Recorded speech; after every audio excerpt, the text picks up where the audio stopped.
Hoje nós damos início à nossa série de devocionais Um Mês para Viver. Nós esperamos que você tenha um tempo de crescimento, de se aprofundar no conhecimento de Deus e em tudo aquilo que Ele tem para você. Nós sabemos que Ele tem o melhor para nós e é para este lugar que nós estamos caminhando, para viver tudo aquilo que Ele conquistou e já está disponível. Vamos ao nosso primeiro dia. A morte é mais universal que a vida. Todo mundo morre, mas nem todo mundo vive. Eu estou convencido de que o medo de morrer, de nossa vida chegar ao fim, não tira tanto nosso sono quanto o medo que atinge a todos que talvez não tenhamos vivido. Seu tempo na Terra, ele é limitado. Por mais que esta ideia o perturbe, isso é um fato. Não importa quem você é, qual a sua idade ou qual o seu sucesso ou onde vive. A mortalidade continua sendo um grande nivelador. A cada tic-tac do relógio, um momento da vida fica para trás. Mesmo enquanto lemos este texto, os segundos que passam nunca mais serão recuperados. Seus dias estão contados e cada um que passa vai embora para sempre. Se você for como eu, talvez se sinta tentado a considerar essa realidade como algo difícil e inoportuno. Algo que tem o poder de nos vencer e nos paralisar. Mas este não é o meu propósito ao escrever este livro. Aliás, é exatamente o oposto. Estou convencido de que, em vez de nos inibir e forçar a viver na defensiva, o fato de aceitar que o nosso tempo na Terra é limitado tem o incrível poder de nos libertar. Se soubéssemos que teríamos apenas um mês para viver, viveríamos de maneira diferente. Seríamos mais autênticos e teríamos mais ousadia na forma como gastamos o tempo. Mas esta reação contraditória levanta uma questão. O que nos impede de viver desta maneira agora?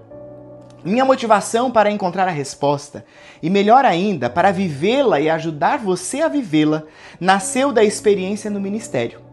Nessa função, tenho tido o privilégio de passar algum tempo com pessoas próximas do fim das suas vidas. Enquanto várias delas lutam com os diferentes estágios da agonia da morte, choque, negação, barganha, culpa, raiva, depressão, aceitação, a maioria faz mudanças radicais quando descobre a sua condição terminal. Dão-se o direito de dizer o que de fato sentem e de fazer aquilo que realmente querem. Pedem perdão e perdoam. Não pensam mais apenas em si mesmas, mas procuram aqueles que amam e lhes dizem o quanto realmente significam. Assumem riscos que jamais correriam antes e deixam as preocupações de lado, aceitando com gratidão cada novo dia. Parece que adquirem uma nova percepção em relação às prioridades, como o relacionamento com Deus e o propósito de deixar legados que perdurem. Depois de anos vendo pessoas viverem seus últimos dias, passei a me perguntar, por que também não vivemos como se estivéssemos morrendo? Não é assim que deveríamos de fato viver? Descobrir para que fomos criados e utilizar nossos talentos pessoais no tempo limitado que nos foi concedido? Assim, durante um retiro de liderança, realizei um pequeno teste e fiz aos membros da equipe a seguinte pergunta. Se você soubesse que tem apenas um mês para viver, o que você mudaria? Entreguei uma agenda a cada um e os desafiei a viver os 30 dias seguintes como se fossem os últimos, pedindo que tomassem nota do que havia acontecido. Os resultados foram nada menos do que transformação na vida de cada um. No final dos 30 dias, todos nós havíamos desenvolvido maior clareza de propósitos e paixão renovada pelo que de fato é importante. Algumas pessoas fizeram coisas realmente notáveis, que marcaram uma vida, como passar as férias dos sonhos no Havaí com seu cônjuge, levar a sério um estilo de vida saudável, perder 10 quilos e reconciliar-se com o pai ou a mãe depois de muitos anos de distanciamento. Para mim, naquele primeiro momento, as pequenas coisas do dia a dia assumiram um significado completamente novo e mudaram a minha vida para sempre. Levar meus 2 filhos menores para a escola todos os dias tornou-se uma alegria real. Passei a ter uma compreensão clara de quão significativas eram as manhãs em que brincava de perguntas e respostas com o Steven e inventava canções malucas com Megan, minha filha adolescente na época.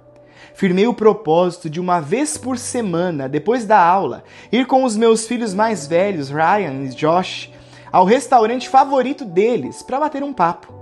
Muitos dos membros da nossa liderança fizeram tudo para comparecer aos jogos dos filhos, aos recitais, a outros eventos da escola. Ao mesmo tempo, percebi que a equipe ficou mais produtiva do que nunca, e todos queriam que as coisas que realizavam no trabalho produzissem impacto duradouro.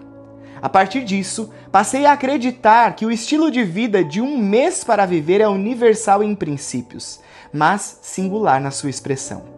Se todos nós vivêssemos como se tivéssemos apenas mais um mês neste mundo, passaríamos todos os nossos dias de maneira diferente.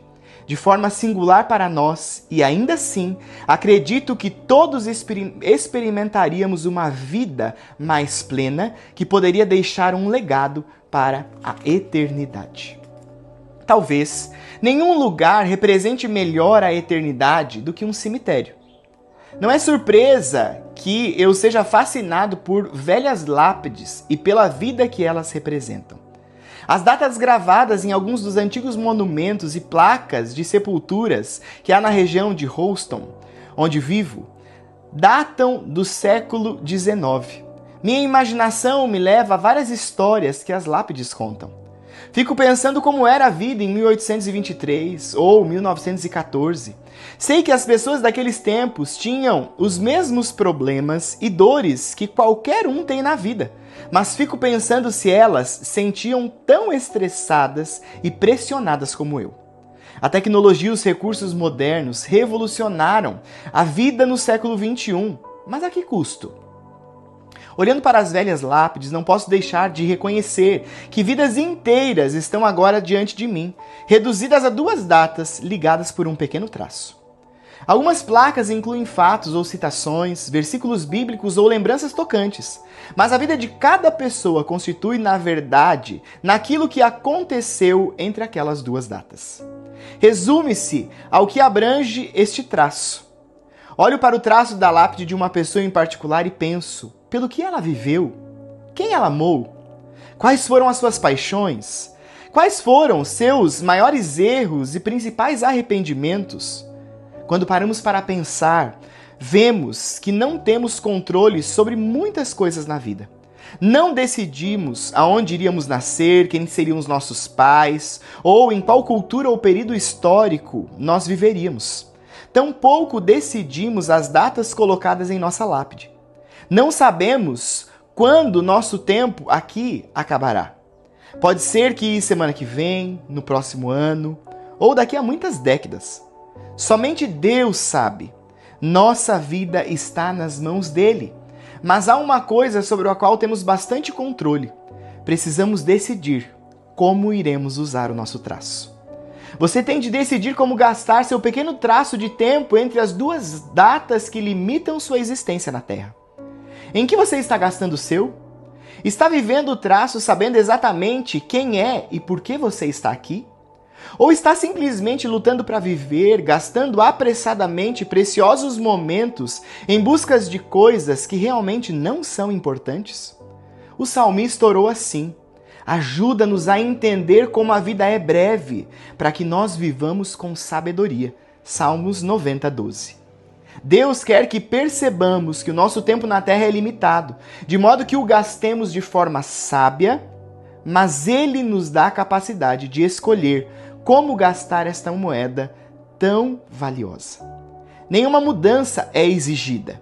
Embora muitas pessoas que enfrentam a morte façam mudanças radicais para morrerem bem, de vez em quando encontro uma que muda muito pouco. Isto não quer dizer que as pessoas assim não estejam dispostas a mudar.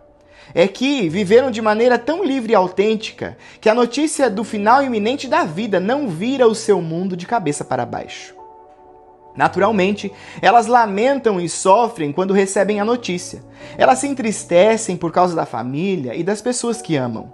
Mas sentem conforto por saberem que viveram concentradas naquilo que era mais importante: seu relacionamento com aqueles que amam, seu relacionamento com o Deus do universo e o cumprimento do seu propósito singular neste mundo. Não seria maravilhoso viver de tal maneira que, diante da notícia de que só lhe resta um mês de vida, não fosse preciso mudar nada? O que o impede de viver assim? O que você está esperando? Em vários trechos das Escrituras, Deus nos lembra de que a vida é curta quando comparada com a eternidade. Como sabem o que será da sua vida amanhã? A vida é como uma névoa. Ao amanhecer, aparece por um pouco e logo se dissipa. Tiago 4:14. É claro que eu não estou incentivando você a viver simplesmente o hoje. A maioria não pode dar-se ao luxo de largar o emprego, do dia para a noite, dizer o tempo todo o que realmente está sentindo ou agir de acordo com toda a ideia espontânea que lhe vem à cabeça. Esse estilo de vida seria egoísta e altamente irresponsável, podendo indicar que tal pessoa não acredita que exista alguma coisa além do que vemos aqui. Mesmo assim, nós precisamos lembrar que a vida é mais do que aquilo que conhecemos na Terra. Embora estejamos envolvidos com o presente, devemos pensar no impacto eterno provocado pela maneira como nós vivemos. A Bíblia diz que Deus colocou a eternidade em nosso coração. Ele nos criou à sua imagem como seres espirituais, mas com corpos carnais. Se formos verdadeiramente honestos, perceberemos que deve haver mais para a nossa existência do que este mundo pode oferecer. É neste ponto que muitas pessoas se voltam para a fé. Mas assim como alguns vivem como se não houvesse amanhã, ou outros usam a fé para viver como se não houvesse hoje, estão sempre pensando naquele dia, no céu, em vez de se envolver plenamente na vida hoje. A única maneira de viver para a eternidade é abraçar cada dia como um presente de Deus. Devemos viver no pequeno ponto entre o cotidiano e o eterno. Ele nos criou e nos deu mais um dia para viver, para conhecer e experimentar o seu amor, para servir aos que estão ao nosso redor, para viver apaixonadamente a vida para a qual Ele nos criou. A transitoriedade desta vida deveria manter o nosso foco naquilo que é mais importante. O desafio dos 30 dias. Seja completamente honesto consigo mesmo. Seu tempo na Terra é limitado. Não seria melhor começar a fazer melhor uso dele? Se você soubesse que tem um mês para viver, olharia para tudo a partir de uma perspectiva diferente.